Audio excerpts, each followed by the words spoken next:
à Cannes, on parle beaucoup de la vie d'une femme. Ce film qui illumine la compétition dès le premier jour. Commentaire de l'humanité qui a charmé à bloc Libération. Il est poignant, il est vif. Vous incarnez deux femmes libres qui mènent leur vie comme bon leur semble. Mélanie, vous êtes une romancière qui, pour les besoins de son prochain livre, veut vivre en immersion dans le service de chirurgie que dirige Léa. Une femme assaillie de responsabilités qui, quand elle ne répare pas les visages, monte un service de chirurgie en Ukraine, soutient sa mère et son neveu. Autant dire que son temps est compté, que vous n'êtes pas forcément la bienvenue au départ, Mélanie. Je suis désolée, mais vous tombez mal, je vais opérer. Ah bah non, au contraire, moi je suis là. Enfin, je suis là pour ça. Mais vous faites pas partie de l'association? Vous venez pas pour l'Ukraine? Ah non, non, pas du tout. Moi je suis le. Ah, vous êtes l'écrivain, c'est ça? Enfin, l'écrivaine, je sais pas comment on dit. Voilà. Ah, d'accord. Ah, merde. Ah, bah, pardon. Non, c'est rien. Ah, oui, je suis désolée. Bah, c'est Patricia, ça t'est pas trompée, en fait. C'est vraiment vache. Une première rencontre. Vous savez pas encore que ça va bouleverser votre vie, Léa. Ah non, je pense encore à ce moment-là être en maîtrise de tout, en maîtrise de... C'est une femme qui est très forte, qui a eu un long chemin professionnel pour devenir chirurgienne et qui pense être dans la maîtrise de tout, mais qui va se faire cueillir par cette rencontre et dont la force apparente va se fissurer. Bah oui, c'est vous qui allez fissurer, complètement dérégler la vie du personnage de Léa. C'est l'histoire d'une rencontre, d'un coup de cœur, d'un coup de foudre. On peut parler de ça, Mélanie, entre ces deux femmes? Oui, Gabrielle, elle est vraiment sur tous les fronts. Gabrielle, c'est le personnage oui, de c'est le Léa. personnage de Léa. Et lorsque Frida va arriver, c'est une sorte d'électron libre, comme ça, une énigme qui va Elle est encore ébouriffer plus sa vie. Elle est d'une liberté absolue, cette Frida, et c'est en ça qu'elle va complètement fasciner votre personnage, Léa. Elle va me bouleverser, mais c'est ça qui est beau, c'est la rencontre de ces deux femmes qui sont qui ont une force indépendante et qui ne se ressemblent pas du tout et qui vont, enfin, elle va en effet, enfin, mon personnage va être complètement bouleversé par cette rencontre, et c'est une rencontre que le destin lui propose et qu'elle n'imaginait pas du tout. Dans sa vie si contrôlée et si dans lequel elle est bien en plus. Elle a un mari aimant. Elle a une charge mentale. Qui est super. Charles Berling, charge mentale folle, mais pour une fois, on ne parle pas de charge mentale de façon négative. Elle n'est pas victime de cette charge mentale, de la façon dont elle a une vie professionnelle, une vie amoureuse, une vie sexuelle intense. Oui. Mais elle est heureuse, épanouie. Oui, parce c'est une femme dont la vocation est de prendre soin des autres, puisqu'elle est chirurgienne, elle répare, elle soigne. Elle aime son métier. Il y a une vraie jubilation dans ce personnage à faire ce qu'elle fait. Et donc les choix qu'elle a pris dans sa vie, par exemple, de ne pas avoir d'enfants, sont des choix libres. Ce n'est pas des choix. Il y a rien. Elle n'a rien subi. Voilà.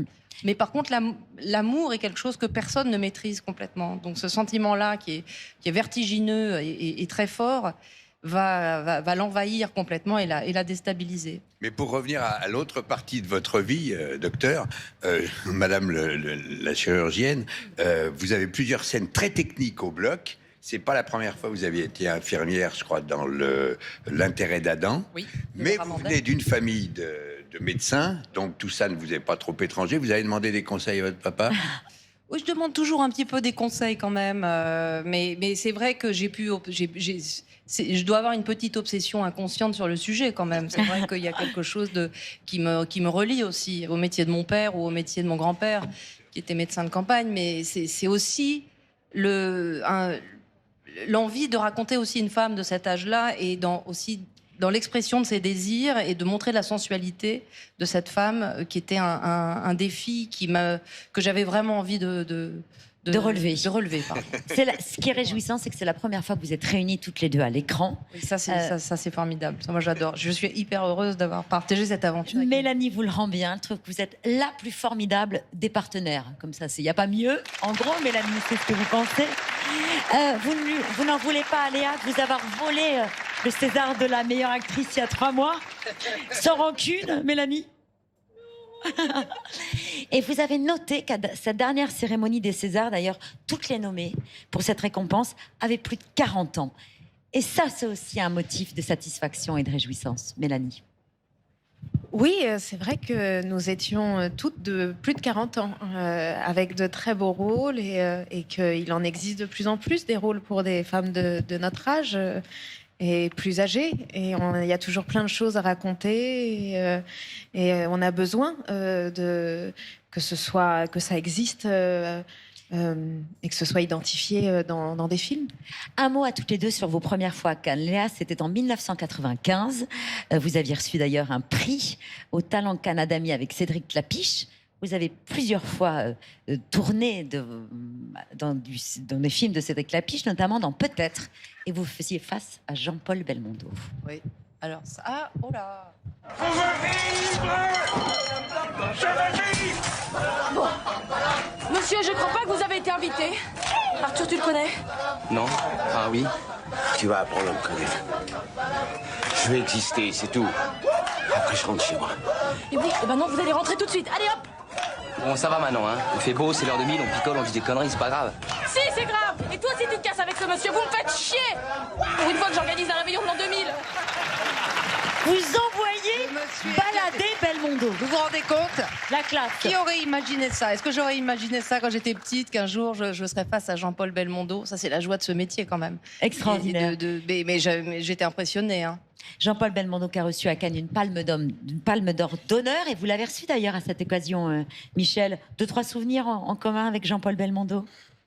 Des souvenirs, oui, des souvenirs d'émission, des souvenirs de sport aussi, parce qu'il venait au match au PSG, il était à la boxe tout le temps. Et ouais, c'était quelqu'un qu'on avait plaisir à interviewer, parce qu'il était très généreux, très spontané.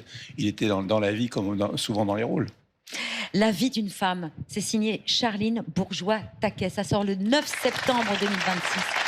Il est en compétition officielle. C'est l'un des 6 films français en compétition, formidablement incarné par vous deux. On n'oublie pas Marie-Christine Barrault, Charles Berling qui figure également au casting. J'ai adoré ce film. Vous y êtes merveilleuses toutes les deux.